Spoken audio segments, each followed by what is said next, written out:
Dear Professor Kuli, Урматтуу профессор Кули, коомдук телерадио корпорациясына эксклюзивдүү маек курганыңыз үчүн чоң рахмат. Бишкекке кош келипсиз. It's wonderful to be here. Thank you. my first question is recently Kyrgyzstan joined officially to the Жакында Кыргызстан расмий түрдө Евразия экономикалык биримдигине мүчө болду. Мындан улам АКШнын жана Европанын Кыргызстанга болгон мамилеси өзгөрбөйбү? to the Kyrgyzstan. I think part of the attitude towards Kyrgyzstan is going to depend on Кыргызстанга карата мамиле Евразиялык экономикалык биримдигинин өнүгүшүнө жараша болот. Эгерде бул уюм ишенимдүү, мыйзам чегинде иштеген өзүнүн мыйзамдары, стандарттары бар жана натыйжалуу иштеген биримдик катары өзүн тааныта алса, анда батыш өлкөлөр да туура кабыл ала баштайт. Бирок Евразия экономикалык биримдигинде көйгөйлөр, чакырыктар көп боло берсе, аймакта биримдиктин кесепетинен улам экономикалык кризис башталса, уюм өзгөчө абалда боло берсе, каршылык жана ыргылжың мамиле улам көбөйө бермекчи. Азыр бул уюм боюнча талкуулар көп жүрүүдө. Айрыкча Европа биримдиги Евразия экономика биримдигин өнөктөш катары тааныйбы же жокпу? Бул тууралуу кайчы пикирлер көп. Ошондуктан бир бетке тыянак чыгарууга али эрте. I think from the US perspective that they're concerned that any organization that locks states in. Ал эми АКШнын Кыргызстанга болгон мамилеси тууралуу айтсак, бул маселе АКШ жана Орусия мамилесинен бир топ көз каранды. Азыр эки өлкөнүн мамилеси оор абалда. АКШнын учурдагы негизги кооптонуусу Евразия экономикалык биримдиги ага мүчө болгон өлкөлөрдүн көз карандысыздыгына доо кетириши мүмкүнбү деген суроого байланыштуу. Анын үстүнө биримдик Кыргызстанды дүйнөлүк соода уюмунан алыстатып, ага берилген убадаларды аткарбай коюшу мүмкүн деген шектенүү да бар. АКШда кооптонуу жок эмес, бар. Бирок көбүнчө анын туруму Орусия АКШнын мамилесинен көз каранды. The broader US-Russian relationship informs attitudes towards this too. So many experts Айрым талдоочулар АКШ Борбор Азия чөлкөмүндө өз таасирин жоготконун айтып жатышат. Сиз ушул ойго кошуласызбы? I think it's a complicated issue. Бул абдан татаал маселе. АКШнын Кыргызстан менен мамилеси көбүнесе Ооганстандагы абалга көз каранды эле. Ошондуктан 2001-жылдан тарта АКШнын Борбор Азия менен мамилеси Ооганстанга байланыштуу жана өлкөдөгү миссияны колдоого байланыштуу түзүлгөн жана өнүгүп келген. Эми Америка Кошмо Штаттары Ооганстандан кетип жаткан соң, Борбор Азияда АКШ үчүн өтө маанилүү стратегиялык кызыкчылыктар бар деп айта албайм.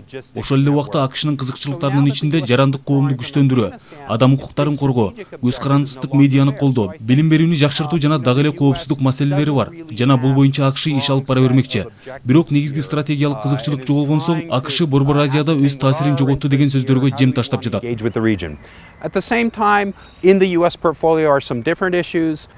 Ошол эле кезде АКШ жеңилип унчукпай калбайт. Ал оппозицияны колдойт жана бейөкмөт уюмдарга акча берет деген божомолдор да айтылууда. I don't agree with that perspective. Мен мындай ойлорго такыр кошулбайм. АКШга карата көптөгөн ушундай сындар айтылып келет. Алардын айрымдары гана такталса, көпчүлүк божомолдор чындыкка дал келбейт. АКШ өлкөнүн ички ишине кийлигишип, айтылуу түстүү инкылаптарды баштоого бир да жолу кызыктар эмес. АКШ ар дайым демократиялык жарандарды көргүсү келет жана шайлоонун жыйынтыгын сыйлайт. Бейөкмөт уюмдарды азыр ар түрдүү өлкөлөр колдошот. АКШ, Европа, Туркия, Орусия, аларды бир гана АКШ колдойт деген туура эмес. In terms of NGOs and civil society, you see support from NGOs and civil society from a variety of different countries in the region. And US, Europe, Turkey, Russia supports many NGOs now. So I don't think that's an exclusive US concern. I think many countries support NGOs. So it wasn't Анда Манас транзит борборунун жабылышы АКШ үчүн күтүүсүз жаңылык болбоптур да. transition center. No, so the agreement that was concluded in 2009 was a 5-year agreement. Жок, күтүүсүз болгон жок. 2009-жылы жетишилген макулдашуу 5 жылдык мөөнөткө түзүлгөн эле. Америкалыктар айрым жумуштарды бүтүрүү үчүн балким бир нече ай сурашкандыр. Бирок алар кыргыз өкмөтүнүн чечимин урматтоо менен кабыл алышты. Бул албетте бир доордун бүтүшү болду. 2001-жылдан баштап эгемен Кыргызстандын тарыхындагы бир барак жабылды. Көптөгөн өкмөттөр саясий туруксуздук учурунда база Кыргызстанда иштеп турду. Дагы бир жолу кайталайм. Базанын жабылышы менен Кыргызстан өз тарыхында бир баракты жапты. Of history here in independent Kyrgyzstan, and through different governments, through different turbulent political times here, the base has been there. So I think it's also the end of an era, the end of a chapter in Kyrgyz history now that the base has gone. Do you feel some АКШ менен Кыргызстандын ортосунда мамилелер бир аз сууй түштү десек болобу? Максим Бакиевдин кылмыш иши АКШда жабылышы кыргыз бийлигин ирэнжиткендей. Yes, I think there was a lot of negative perceptions around the Bakiyevs and the U.S. role. Бакиевтердин айланасында жана АКШнын ойногон ролу тууралуу негативдүү көп сөздөр айтылып жүрөт. АКШ өкмөтү базаны өлкөдө калтыруу максатында Бакиевтердин бийлигин колдогон деген божомолдор да айтылып жүрөт. Максим Бакиевдин иши база боюнча соодалашуу максатында Атайын токтотулду деген пикир да бар. Бирок реалдуулукту алсак, юридикалык суроолор абдан чиеленишкен. Экстрадиция жараяны так далилдерди талап кылат. Максим Бакиевдин ишинде мен көп деле геосаясий оюндарды байкабайм. Менимче бул суроо мыйзамдардын ар башкалыгына байланыштуу ушундай чечилди. And then the process of extradition is itself relies on evidence and certain standards. So I wouldn't read too much into geopolitics in Maxim Bakiev. I think this is just a matter of different laws in different domains being followed. We speak a lot about the influence of Russia in Central Орусиянын таасири тууралуу көп сөз болот, бирок АКШнын деле региондо таасири бар да. Kyrgyzstan.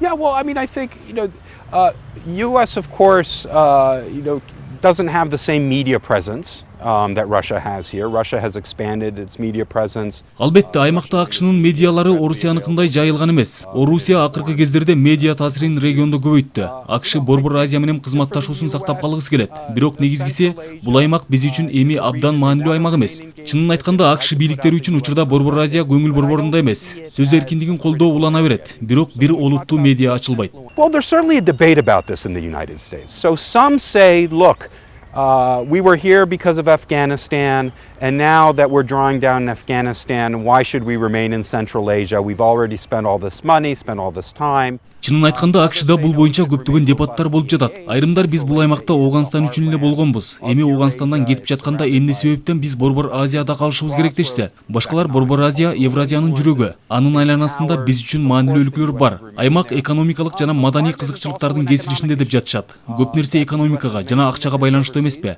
АКШнын өлкөдөн сырткары көп милдеттенмелери бар. Көптөр Кытайдын бул аймактагы экономикалык пландарын да эске алууда. Эгерде Кытай жибек жолу долбоору аркылуу Борбор Азияга көп каражат сарптаганы жатса, регионалдык инвестициялык банктарды ачып жатса, бул АКШнын кызыкчылыктарына каршы эмес. Дагы бир жолу кайталайм. АКШнын улуттук кызыкчылыктары Борбор Азияга байланыштуу эмес.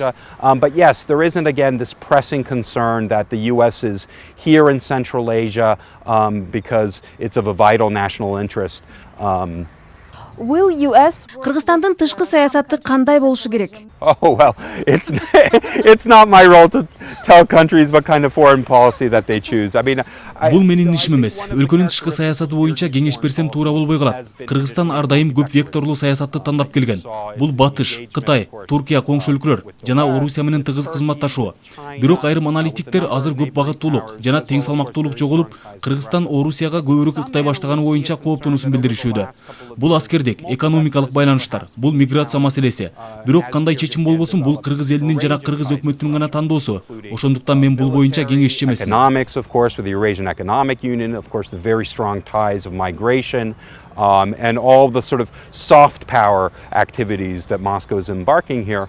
But obviously, this is a choice for the Kyrgyz government and the Kyrgyz people, and I don't think, I should be telling you what kind of foreign policy to have. Yeah. Will US work with АКШ региондо айрым өлкөлөргө басым жасап, алар менен тыгыз мамиле түзөбү? Well, I think there's some very interesting changes going on since 2014. On the one hand, we have this drawdown from Afghanistan and a perception that the U.S. is leaving the region. On the other hand, I think the Ukraine crisis has also changed the Eurasian map. 2014-жылдан бери абдан кызыктуу жараяндар жүрүп жатат. Бир жагынан АКШ Оганстандан чыгууда, экинчи тараптан Украинадагы кризис Евразиянын картасын бир аз өзгөрттү. Ошондуктан айрым саясаттануучулар жана саясатчылар АКШ өз эгемендүүлүгүн коргогон жана Украинадагы сценарийдин кайталанышын каалабаган өлкөлөрдү колдоп жатканын байкашат. Казакстан менен мамилелер жаңы бийиктикке чыкты. АКШ Өзбекстан менен кызматташуусун улантууда. Январда Өзбекстанга 300гө жакын согуштук унаа бергенин жарыялады. Оганстан менен Украина маселеси бир аз оюндун эрежелерин өзгөрттү жана мындан ары мамилелер кандай болушун толук чече элекпиз. And I think the US wants to remain engaged, but certainly I think this combination of Afghanistan, Ukraine has changed the picture a little bit, and we're not quite sure what these relationships are going to look like. Thank you very much for your interview. Биз үчүн маек курганыңыз үчүн чоң рахмат.